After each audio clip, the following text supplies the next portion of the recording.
O samantala, ito mga kabalita, sabi po ng nahulikam na personnel ng Office for Transportation Security sa NAIA na tsokolate at hindi raw dolyar ang isinubo niya.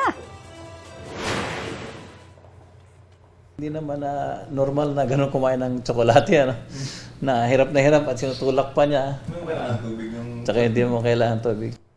Ayan o, di ba? Kitang-kita eh. Hindi nga po kumbinsido sa paliwanag na yan ang pamunuan ng OTS. Sinuspindi at kinasuhan na ng OTS ng grave misconduct ang nahulikam na tauhan, pati ang kanyang supervisor at katrabahong nag-abot daw ng tubig.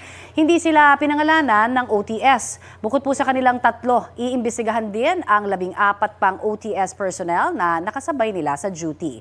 Pinag-aaralan din ng OTS na sampahan ng kasong theft ang mga mapapatunayang sangkot. Maximum penalty ang gustong ipapataw ni Transportation Secretary Jaime Bautista. Nadismaya naman ang Manila International Airport Authority sa insidente. Sabi nila, walang lugar sa NAIA ang mga airport personnel na sinasayang ang pagsisikap ng MIAA para mapabuti ang serbisyo ng paliparan. Balita ko, may tututukan kayo tuwing 11 a.m. sa GTV.